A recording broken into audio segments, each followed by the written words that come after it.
Good morning friends, இது உங்கள் friends police academy. Daily கண்டபஸ்டில் இன்றைக்கி என்ன பார்க்க போகிறோம்னு வந்து பார்த்தீங்கன்னா ஜூலை 13, 2025 ஞாயிற்றுக்கிழமை என்ன கண்டபஸ் தான் பார்க்க போகிறோம். இதுக்கு முன்னாடி பார்த்தீங்கன்னா நம்ம டெய்லி கண்டபஸ்ட் அப்லோட் பண்ணியிருக்கோம். பார்க்காதவங்க பார்த்து நோட்ஸ் எடுத்து வச்சுக்கோங்க. அது மட்டும் இல்லாமல் நம்ம சேனலில் வந்து பார்த்தீங்கன்னா சப்ஸ்கிரைப் பண்ணுங்கள், சப்போர்ட் பண்ணுங்கள், முடிஞ்சளவு உங்கள் ஃப்ரெண்ட்ஸ் எல்லாம் ஷேர் பண்ணுங்கள். நம்மளோட ஃப்ரெண்ட்ஸ் போலீஸ் அகாடமி அப்படின்ற டெலகிராம் சேனல் ஜாயின் பண்ணிக்கோங்க. இம்பார்ட்டன்ட் அப்டேட்ஸில் உங்களுக்கு ஒன்று வேணும் கிடைக்கும். சரிங்களா? ஃபஸ்ட்டு வந்து பார்த்தீங்கன்னா அதாவது AXIM-4 அப்படின்ற திட்டத்தின் மூலமாக வந்து பார்த்திங்கன்னா சர்வதேச விண்வெளி நிலையத்தில் இருக்கக்கூடிய இந்தியாவை சேர்ந்த வீரரான சுபான்ஷி சுக்லா அவர்கள் வந்து பார்த்திங்கன்னா இந்தியாவுக்கு வந்து அதாவது பூமிக்கு திரும்ப இருக்கிறார். ஓகேங்களா? இந்த இன்ஃபர்மேஷன் மட்டும் தெரிஞ்சுக்கோங்க. அவர் வந்ததுக்கப்புறம் ஒரு டீட்டெயில் மற்ற பார்த்துக்கலாம். ஓகேங்களா? அடுத்தது நேற்று குரூப் 4 எக்ஸாம் வந்து பார்த்திங்கன்னா பார்த்துருப்பீங்க. இதில் நான் சொல்ல வேண்டியது என்ன அப்படின்னா, நம்மளுடைய கரண்ட் அஃபேர்ஸ் வீடியோ மட்டும் ரெகுலராக பார்த்துருந்தீங்கன்னா சாலிடாக வந்து பார்த்திங்கன்னா 15லேருந்து 18 கொஷின் தாராளமாக அடிச்சிருக்கலாம். ஓகேங்களா? அதேமாதிரி நிறைய கூற்று காரணங்களில் கரண்ட் அஃபேர்ஸில் நம்ம சொல்லிக் கொடுத்த நிறையா கொஷின் வந்துருக்கு. நம்ம வந்து கரண்ட் அஃபேர்ஸ்னால் கரண்ட் அஃபேர்ஸ் மட்டும் சொல்லிக் கொடுக்க மாட்டோம். ஸ்கூல் புக்கில் இருக்கிற கொஷினையும் நம்ம அனலைன் பண்ணி சொல்கிறதுனால அதுலேருந்து நிறையா கொஷின் வந்துருக்கு. நிறைய பேர் வந்து பார்த்திங்கன்னா மெசேஜ் பண்ணியிருந்தீங்க தனியாக. எல்லாருமே வந்து பார்த்திங்கன்னா ரொம்ப நன்றி. அந்த கரண்ட் அஃபேர்ஸ் வீடியோ வந்து பார்த்திங்கன்னா இனிமேல் வந்து பார்த்திங்கன்னா ரெகுலராக ஃபாலோ பண்ணுங்கள். ஓகேவா? கண்டிப்பாக வந்து பார்த்திங்கன்னா நம்ம கரண்ட் அஃபேர்ஸ் வீடியோ வந்து பார்த்திங்கன்னா ஃபாலோ பண்ணவங்களுக்கு யூஸ் ஆச்சு. நிறைய பேர் எங்களுக்கு மெசேஜ் பண்ணியிருக்கீங்க. ஓகேங்களா? அதேமாரி வந்து பார்த்திங்கன்னா ரெகுலராக நோட்ஸ் எடுத்துக்கோங்க. அப்போ தான் வந்து பார்த்திங்கன்னா உங்களுக்கு புரியும். ஓகேவா? ஓகேப்பா. அதேமாரி வந்து பார்த்திங்கன்னா குரூப் 4 எக்ஸாமோடைய ரிசல்ட் வந்து பார்த்திங்கன்னா ஷார்ப்பாக 3 மாதத்தில் விட்டுருவோம் அப்படின்னு சொல்லிட்டு வந்து பார்த்திங்கன்னா டிஎன்பிசியோட தலைவரான எஸ்கே பிரபாகர் அவர்கள் வந்து பார்த்திங்கன்னா சொல்லிட்டார். சரிங்களா? அடுத்தது ஜூலை 15 வந்து பார்த்திங்கன்னா கல்வி வளர்ச்சி நாள். யாருடைய பிறந்தநாள் அப்படின்னு பார்த்திங்கன்னா காமராஜருடைய பிறந்தநாள் தான் வந்து பார்த்திங்கன்னா ஜூலை 15ஆம் தேதி கல்வி வளர்ச்சி நாளாக வந்து பார்த்திங்கன்னா நம்ம கொண்டாடிட்டு வரோம். ஓகேங்களா? இது வந்து உங்கள் ஸ்கூல் புக்கில் இருக்குது. அதை வந்து பார்த்திங்கன்னா இதையும் நான் இந்த மாதிரி சேர்த்து சொல்கிறதுனால தான் வந்து பார்த்திங்கன்னா நான் அந்த 15லேருந்து 18 கொஷின் வரைக்கும் அதில் இருக்குது அப்படின்னு சொன்னேன். ஓகேங்களா? நம்ம எக்ஸாம் பாயிண்ட் ஆஃப் வியூவில் என்னவோ அதை மட்டும் நம்ம பார்த்துட்டா போதும். எக்ஸ்ட்ரா எதுவும் பார்க்க தேவையில்ல. ஓகே, ரொம்ப ரொம்ப ரொம்ப ரொம்ப முக்கியமான கொஷின். இனிமேல் வர எல்லா எக்ஸாமும் கேட்க வாய்ப்பு இருக்குது. ஓகேங்களா?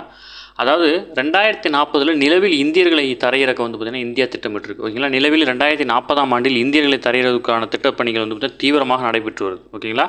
அப்படின்னு இஸ்ரோனுடைய தலைவரான அதாவது இவர் இதுக்கு முன்னாடி வந்து பார்த்திங்கன்னா நம்ம மனிதர்களை விண்ணுக்கு அனுப்பும் திட்டம் தான் செயல்படுத்திட்டு வந்தோம். ஓகேங்களா? இப்போ வந்து பார்த்திங்கன்னா மனிதர்களை நிலவில் தரையிறக்கிறதுக்கு வந்து பார்த்திங்கன்னா 2040 இலக்கு வச்சுருக்கோம் அப்படின்னு சொல்லிட்டு இஸ்ரோனுடைய தலைவரான வி நாராயணன் அவர்கள் வந்து பார்த்திங்கன்னா தெரிவிச்சிருக்காரு. ரொம்ப ரொம்ப ரொம்ப ரொம்ப முக்கியமான கொஸ்டின். ஓகேங்களா? அடுத்து விண்வெளியில் இந்தியா மனிதரை பாதுகாப்பாக அனுப்பி தங்க வைத்து பின்னர் பாதுகாப்பாக திரும்ப கொண்டு வரும் திட்டத்துக்கான பணிகள் வந்து பார்த்திங்கன்னா சிறப்பாக நடைபெற்று வருது அப்படின்னு சொல்லியிருக்காரு. இந்த திட்டம் வந்து பார்த்திங்கன்னா 2018 பிரதமர் அவர்களாக வந்து பார்த்திங்கன்னா அறிவித்த திட்டம். தற்போது இந்த திட்டத்துக்கு வந்து பார்த்திங்கன்னா அப்போ வந்து 10,000 கோடி ஒதுக்கப்பட்டு தற்போது 20,000 கோடியில் இந்த பணிகள் நடைபெற்று வருது. இந்த திட்டத்தில் முதல் ராக்கெட் வரும் டிசம்பரில் ஆள் இல்லாமல் அனுப்ப இருக்கிறாங்க. இரண்டாவது ராக்கெட் அடுத்த ஆண்டு 2027 வந்து பார்த்திங்கன்னா மனுஷனை வந்து அனுப்ப போகிறோம் அப்படின்னு சொல்லியிருக்காங்க. முதல் விண்வெளி பயண திட்டமான ராகேஷ் சர்மா 1984 ரஷ்யாவோட விண்கலத்தில் வந்து பார்த்திங்கன்னா பயணித்தார். இப்போ நாமளே அனுப்ப போகிறோம். நமக்கு தெரிஞ்சுக்க ரொம்ப ரொம்ப முக்கியம். 2040 நிலவில் இந்தியர்களை தரையிறக்க வந்து பார்த்திங்கன்னா இந்தியா திட்டமிட்டிருக்கு. ஓகேங்களா? அடுத்தது மத்திய அரசின் பல்வேறு அமைச்சகங்கள் துறைகள் பெருந்துறை நிறுவனங்களில் வந்து பார்த்திங்கன்னா இளைஞர்களுக்கு பணி நியமனம் வழங்கும் திட்டம் தான் வந்து பார்த்திங்கன்னா இந்த ரோஜ்கர் மேளா அப்படின்ற திட்டம். இந்த திட்டம் வந்து பார்த்திங்கன்னா 2022 தொடங்கப்பட்ட திட்டம். இது மட்டும் ஞாபகம் வச்சுக்கோங்க.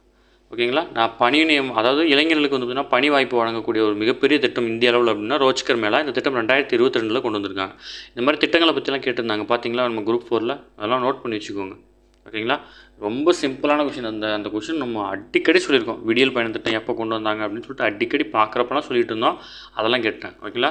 தமிழக அரசு பள்ளி வகுப்பறையில் மாணவர்கள் இருக்கையில் வடிவில் அமைக்கணும் அப்படின்னு சொல்லியிருக்காங்க. அப்போ தான் வந்து பார்த்திங்கன்னா இப்படி உட்காரும்போது இது லாஸ்ட் பெஞ்சாக இருக்குமா, அந்த லாஸ்ட் பெஞ்ச் இருக்கக்கூடாதுன்றனால இந்த வடிவம் வந்து பார்த்திங்கன்னா கொண்டு வந்திருக்காங்க. ஓகேங்களா? இது வந்து பார்த்திங்கன்னா கேரளாவை சேர்ந்த ஒரு திரைப்படமான ஸ்ததானர்த்தி ஸ்ரீகுட்டன் அப்படின்ற படத்தில் வந்து இந்த சீன் வந்திருக்கும். இதை பார்த்து வந்து பார்த்திங்கன்னா இன்ஸ்பயர் ஆகி வந்து பார்த்திங்கன்னா இந்த திட்டம் கொண்டு வந்திருக்காங்க. ஓகேவா?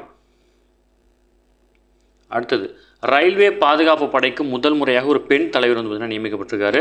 ரயில்வே பாதுகாப்பு படையினுடைய அதாவது ஆர்பிஎஃப்னு சொல்லுவாங்க முதல் பெண் தலைமை இயக்குநராக மூத்த ஐபிஎஸ் அதிகாரியான சோனாலி மிஸ்ரா வந்து பார்த்திங்கன்னா நியமிக்கப்பட்டிருக்காங்க. தற்போது ஆர்பிஎஃபின் தலைமை இயக்குநராக இருக்கிற மனோஜ் யாதவ் வந்து பார்த்திங்கன்னா அவருடைய பதவிக்காலம் வந்து பார்த்திங்கன்னா ஜூலை 31 வந்து பார்த்திங்கன்னா முடியுது. அதுக்கப்புறம் வந்து பார்த்திங்கன்னா இவங்க நியமிக்க இருக்கிறாங்க. இவங்க 2026 வரைக்கும் வந்து பார்த்திங்கன்னா அந்த பதவியில் வகிப்பாங்க. அடுத்தது நேற்றும் நம்ம பார்த்தோம் யுனெஸ்கோ பாரம்பரிய சின்னத்தில். இதில் வந்து பார்த்திங்கன்னா இன்றைக்கும் பார்க்குறோம். அதாவது யுனெஸ்கோவின் பாரம்பரிய நினைவுச் சின்னங்கள் பட்டியலில் தமிழகத்தில் சேர்ந்த விழுப்புரம் மாவட்டத்தில் உள்ள செஞ்சிக்கோட்டை உட்பட்ட 12 கோட்டைகள் வந்து பார்த்திங்கன்னா இடம்பெற்றிருக்கு. ஓகேவா? இதில் வந்து பார்த்திங்கன்னா இதுக்கு முன்னாடியே வந்து பார்த்திங்கன்னா நம்ம இந்தியாவில் பாரம்பரிய தலங்கள் 43 இருந்துச்சு. இப்போ இந்த 12 கோட்டைகளையும் சேர்த்து மொத்தம் வந்து பார்த்திங்கன்னா 44 பாரம்பரிய தலங்கள் இருக்குது. ஓகேங்களா?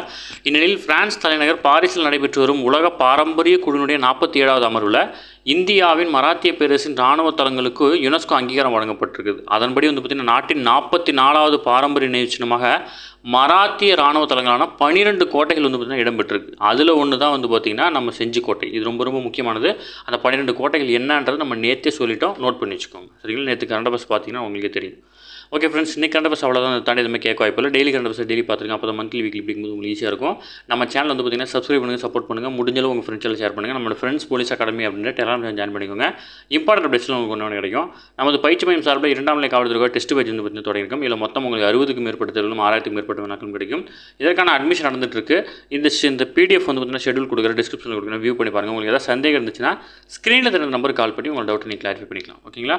அதேமாதிரி வந்து பார்த்திங்கன்னா நம்ம கரண்ட் அஃபேர்ஸ் கொஸ்டின்ஸ்லாம் வந்து பார்த்திங்கன்னா எக்ஸாமில் நீங்கள் வந்து பார்த்திங்கன்னா வந்துருந்துச்சு, இதை பார்த்துருக்கேன் சார், இது வந்திருக்கு அப்படின்னா தாராளமாக நம்மளுடைய அகாடமி நம்பருக்கு கால் பண்ணி உங்களுடைய ஃபீட்பேக்கை நீங்கள் கொடுக்கலாம். சரிங்களா? Thank you friends.